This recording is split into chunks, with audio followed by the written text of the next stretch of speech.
Thank you. Okay. Awesome, John. Thanks.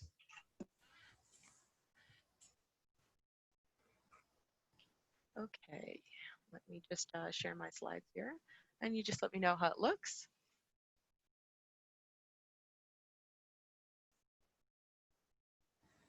How are we looking over there?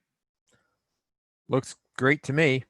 Okay, do I have to do anything in terms of recording, or is that automatic already? It's already recording. You're good excellent. to go. Okay, well, welcome everyone. Joining me today. All right,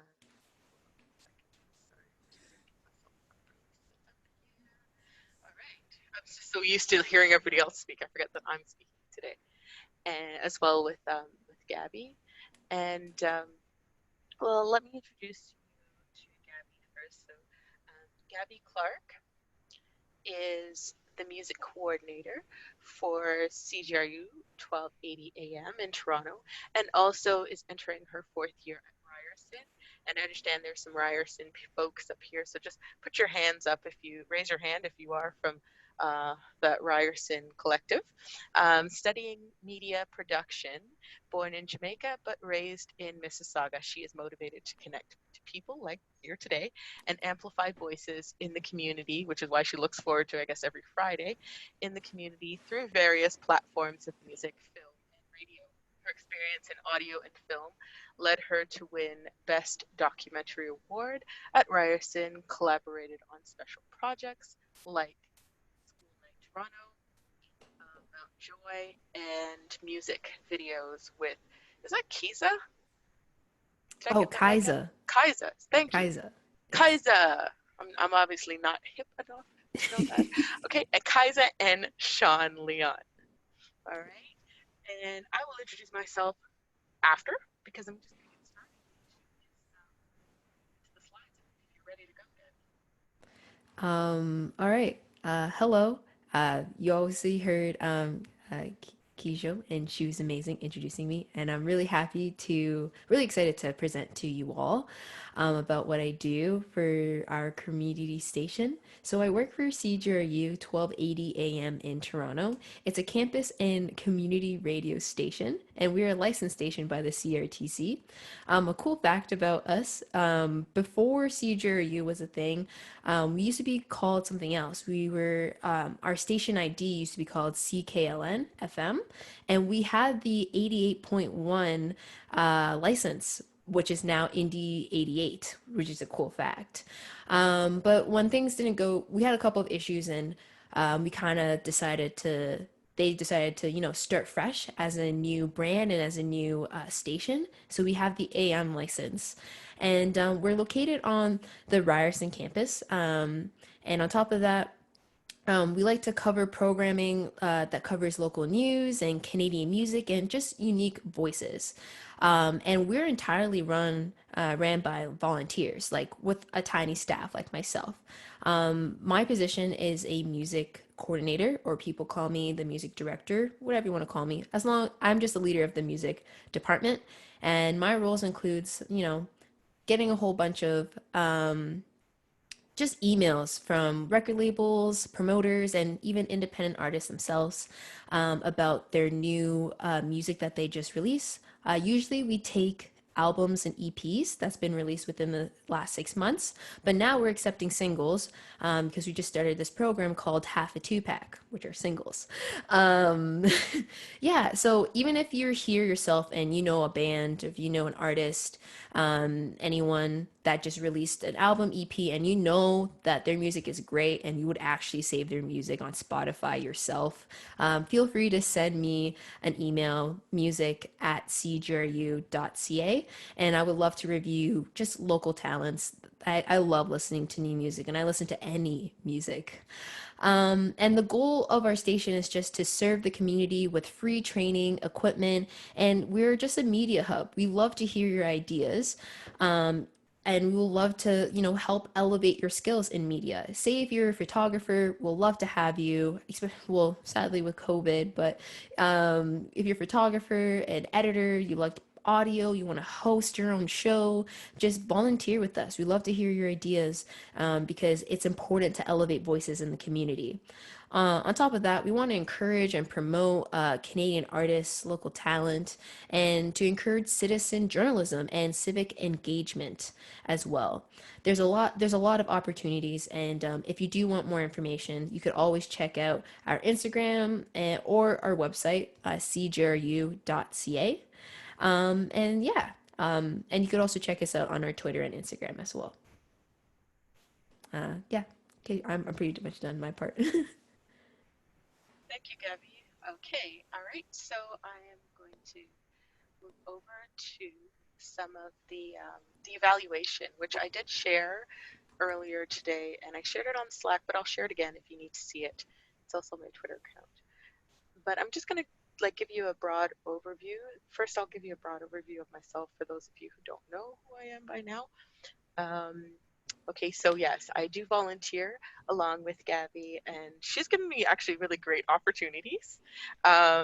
And that I get a chance to really interview a lot of different artists. I remember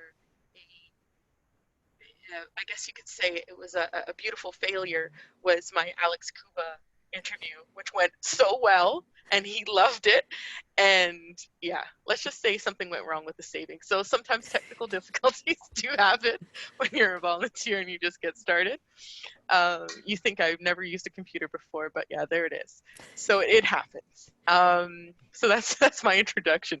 But also, for those of you that may not know, I also am studying at San Jose State University part-time to complete my Master in Library and Information Science, which is how this all came up in terms of looking at the music library at CJRU. So my current course is actually in digital libraries. So I was really happy with, I got the permission of the station manager, Alyssa, and also the support of Gabby to actually put this together. And I was able to use what is technically called the Scope New Music Library Archive, and I was able to review this digital library for my project. And the purpose of the evaluation was to highlight the strengths and weaknesses of the library by analyzing the catalog and the repositories, including the influencers such as, well, I'm going to get into a little bit of that. As you can see right there, the staff and volunteers, as Gabby had mentioned, the CRTC, because they set a standard, and the technology that's also being used. So these are some major influencers that I went into looking into to understand where strengths and weaknesses, also as well as the direction opportunities for the digital music library. What I had Kejo, just one thing. Can you try and speak closer into your computer? For some reason, when you go back, we just lose your sound a little bit. I am so sorry. No, it's okay. It's okay. I wasn't sure what it was causing, but I think that's it. So And I usually don't have problems with projecting my voice. So, you know what? I'm gonna just do a quick. I'm really sorry to do this in the middle of the presentation, but I'd rather do this because then I know for sure you can hear me. I have a mic here. That's great. Your sound is good now. Now it's probably perfect. Okay. All right. It's excellent now. See, there we go. If we're nothing but professional here. Okay. Thank you for letting me know, Skyjoke. But also, so one of the things that you're going to notice right away as you're looking at these two different catalogs is that we have the original, that legacy catalog that was originally set up since 2013, and I've merged the data from 2013 to 2020 to make it more readable, and obviously you can it's just more workable because you have the filter headings now of the year and month, as well as all the other original headings that were there. So now you can actually analyze and see what's there. And also I was trying to evaluate the content to make sure that the actual collection is reflective of the on-air requirement. And the on-air requirement, the minimum is 35%, but the agreement with CJRU in terms of popular music shows is 50%. And most shows are usually that or above and beyond, because some of them are actually completely Canadian focused. All right, so now with that, I was able to tally in some information. And there we go. And there you can see. All right, so here's a summary of my findings. In regards to achievement, the average is 66% of Canadian content. And on average, we have 64% of new content added each year. There's no ceiling, so please keep, as Gabbie said, keep submitting your friends and your friend of your friend. Bring it in. You know it's good, so bring it in. And in a variety of genres. And the music, which helps when you're also a new volunteer, because when you're a new volunteer, you're likely to be doing what's called the top 30. And that is the lunch hour show. And because it's popular music, you want to make sure you're hitting that 50% playlist. And so this helps a lot. And many of, as I've mentioned before, including myself, because I'm doing a specialty show, but many hosts play a variety of sounds and artists within the Canadian and local GTA context. So the marker is often overshot anyway. Some of the challenges of putting this together, of course, as you saw, I was merging all this data together because it was originally set up like in a way like you'd see in a calendar and not in a flexible way that you'd expect a CSV, like a CVS to be. And although I've noticed also that there is a fall in the rate in terms of new content being taken on, it's important to understand that this analysis is like a broad overview. And it's not a comprehensive analysis on the entire collection in terms of the variety, the genre, and of course, importantly, the data quality of what is actually in there. So since also it's important to realize we are going through quarantine. So another challenge is the main repositories on site in the studio.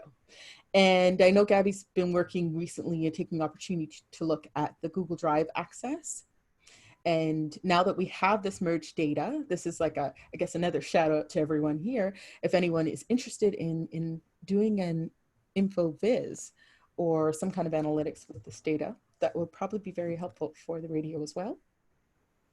And also I wanted to say, no, I think I've said everything I need to say. So I am going to hand it over to Gabbie to actually speak a little bit more about the Airtable component and other developments for the music library.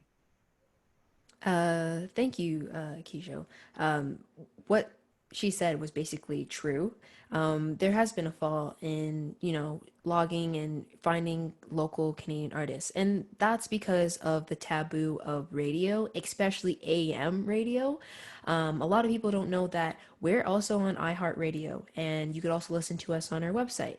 And there's many other ways to just listen to us. And some of the programs that we do air are also podcasts, and you can find them on Spotify as well. Radio will never die. I could have a cool argument with you. You could tell me your points, but I'm going to shut it down so quickly, telling you that radio is not going to die. And it's important actually for the music industry, because radio is like, it's just like a testing site in a way. If you're an independent artist and you want to play your music, first of all, why would you want to not play your music on a radio? It's just a testing area to see how well you're doing, because I have to do a bunch of weekly charting and see how many spins you get. And it is beneficial for the artist because these are data that they can show to their future record labels that they want to sign on to, or other promotional opportunities that they can show, saying like, look, this is how strong my music is doing on the airwaves, and I believe you should invest in my future. So radio will never die. And on top of that, believe it or not, a lot of record labels like Interscope and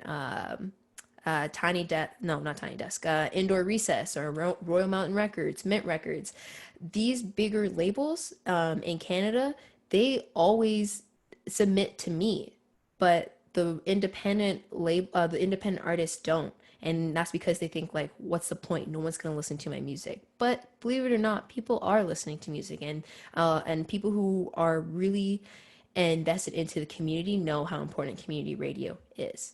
But as a music director, it is very difficult, because when we are looking for new music, we're sending a whole bunch of emails asking people hey, we love your music. Can you just send me a download link so I could add it to our like library, for example? And then I have to log them in and make sure that they're Canadian and that they fit the CRTC code and which ones are clean and all that stuff. So we have to find all of this information, especially if they're an independent artist. We have to go on Bandcamp or Spotify to find out if they're Canadian or not and where they're from.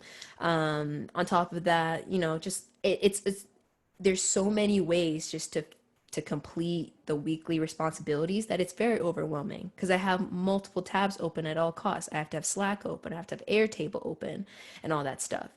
To go over to Airtable, Airtable, I like it a lot better because it is user friendly and it's easier on the eye.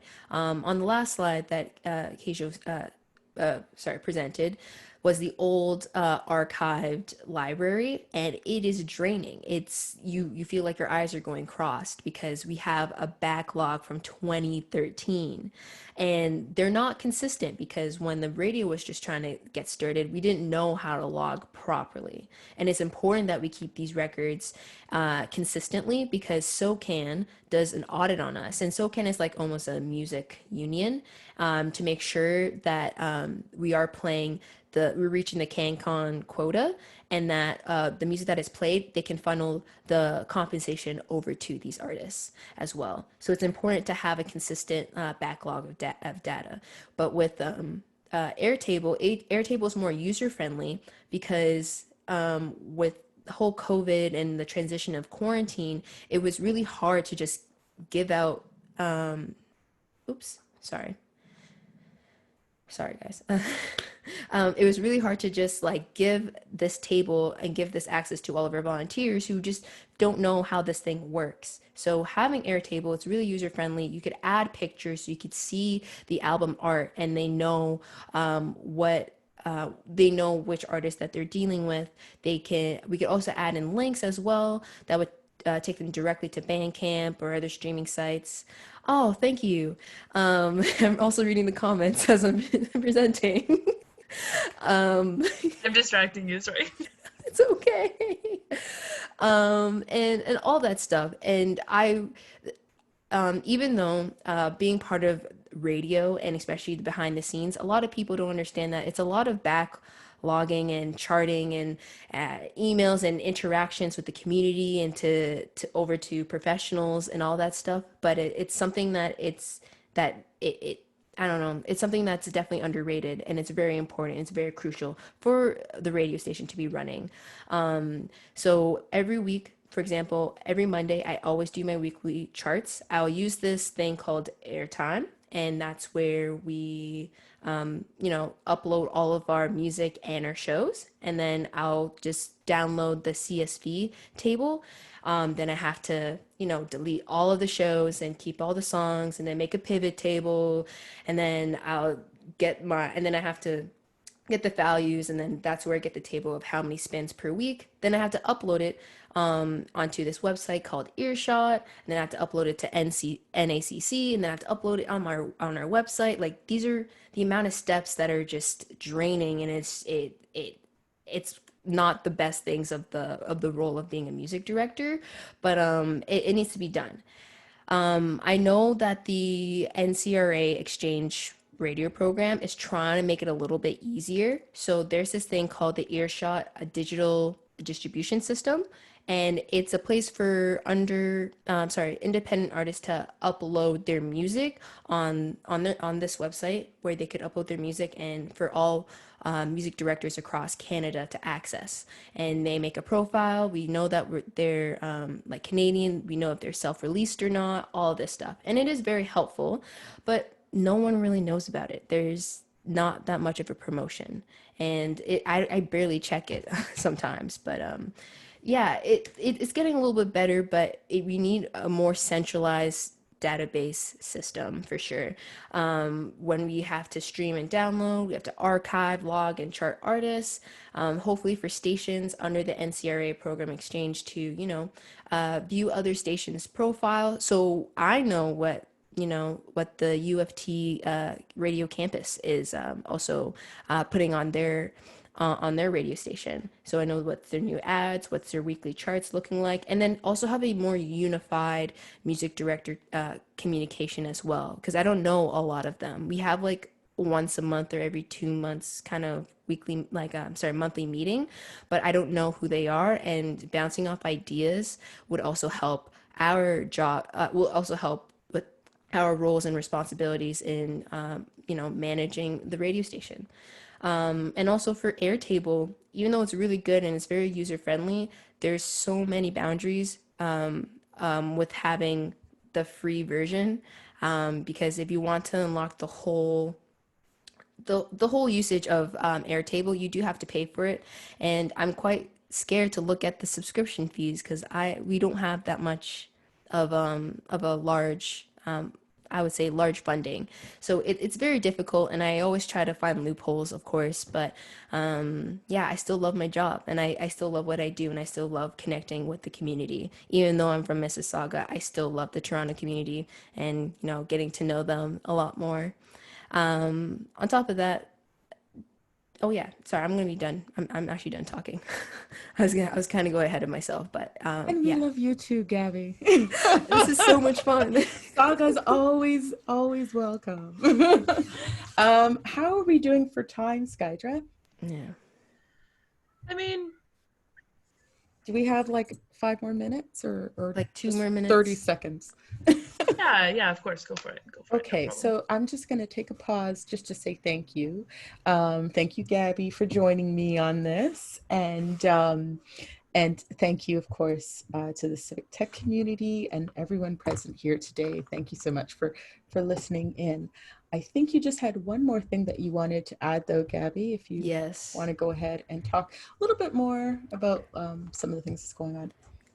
Please volunteer with us. Again, we would love to hear your ideas, even if you're not comfortable, on the mic hosting. We could still just use your ideas and your skills to help run the station, because we are here for the community.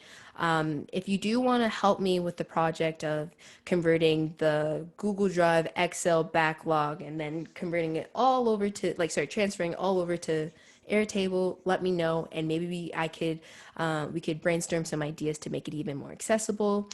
But there's a lot of opportunities that you can do with CJRU. You could pitch your own show. You could write features. You do a lot of album reviews, just like Pitchfork, but we're a lot nicer. Also, if you do have like a journalism background, you could also, help out with the Scope News, either in written or radio format, host CJRU 30, just like a music show, and you get to, just ramble, vent about things, and all that stuff. We have a cool virtual event now. It used to be a live event, but now it's virtual, called Live Off the Floor, where we feature a lot of local artists, people of color, and all that stuff.